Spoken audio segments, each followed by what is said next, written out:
Wow, it's time for another show full of tips and ideas from the sales growth leadership expert, Dean Akers. Known for his experience in hyper-growing companies and creating cultures for high-performance teams, here's Dean.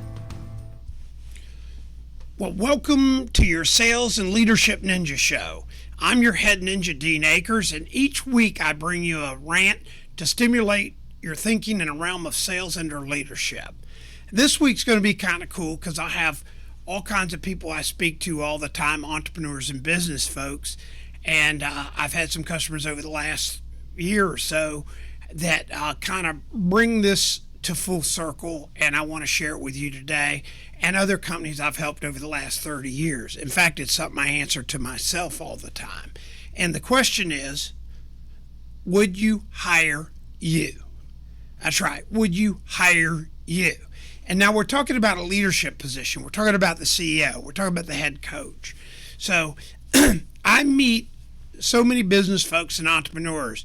And when I'm visiting with them and we're going through things, I ask them how things are going. And 99% of the time, they explain all kinds of external impacts that are holding their company back. And they'll be talking about whatever. They'll be talking about competition, the economy, products, everything that's holding them back. And so I do a reflection exercise that I started years and years ago. And I kind of use a sports metaphor or example of a major sports franchise. And I put the owners of the company, who are generally the entrepreneurs running it and everything, I put them in the owner's role of a major franchise sports team. Let's call it a football team.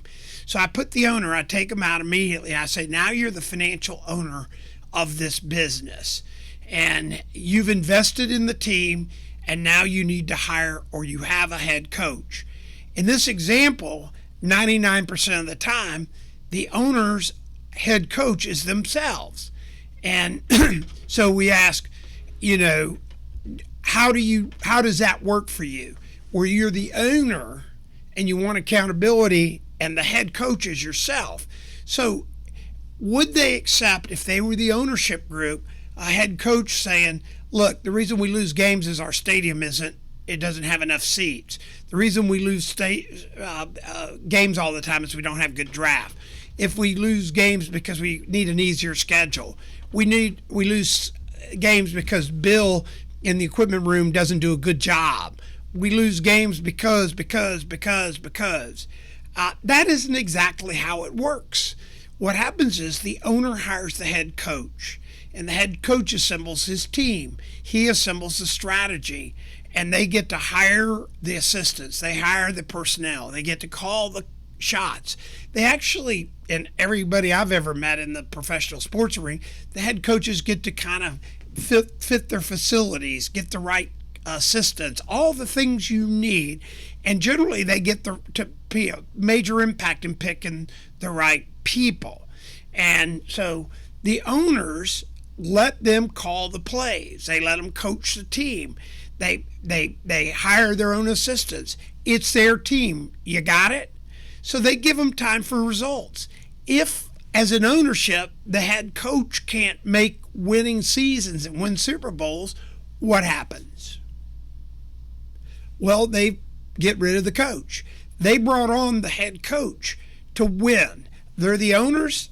They've made the capital investment. They're hiring the CEO/head coach to win. Now, in most companies, who is the CEO and the head coach? It happens to be the owner too.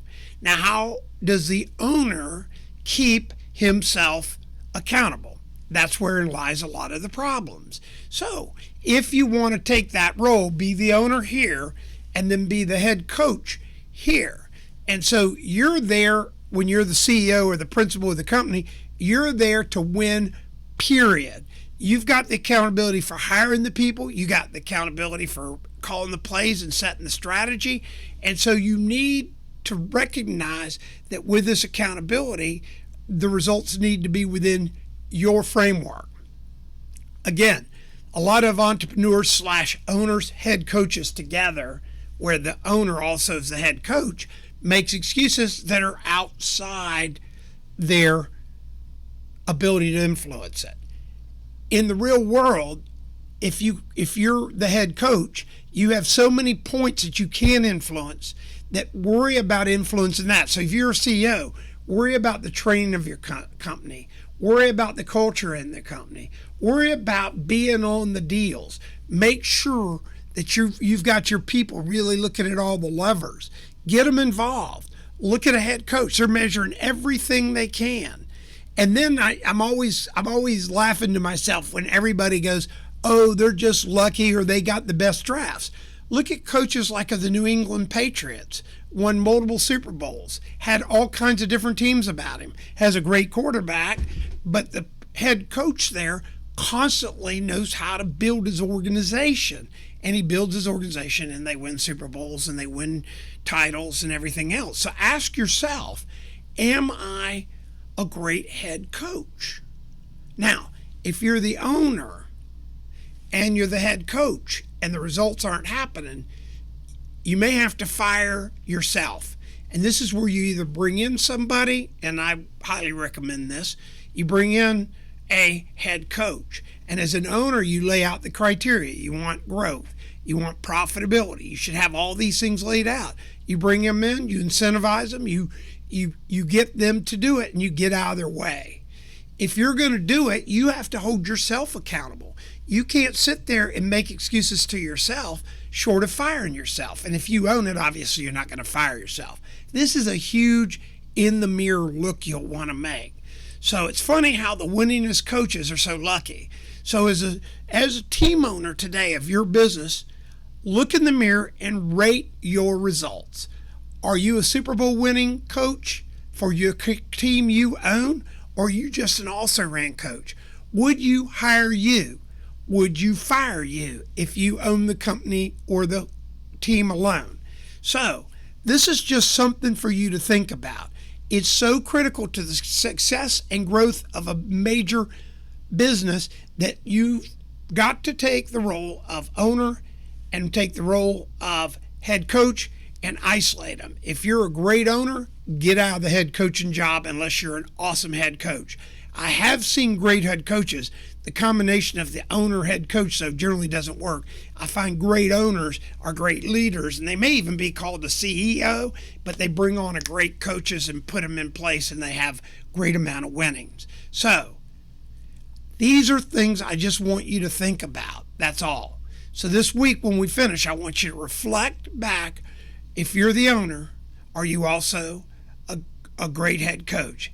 And would you hire yourself to be the head coach? Talk to you next week. We hope you enjoyed this week's show. Subscribe today to our podcast and send questions or thoughts to help@deanacres.com. Also, visit us at www.deanacres.com to listen to prior shows and view helpful videos. Also, great tips to download. Thanks again. See you next week.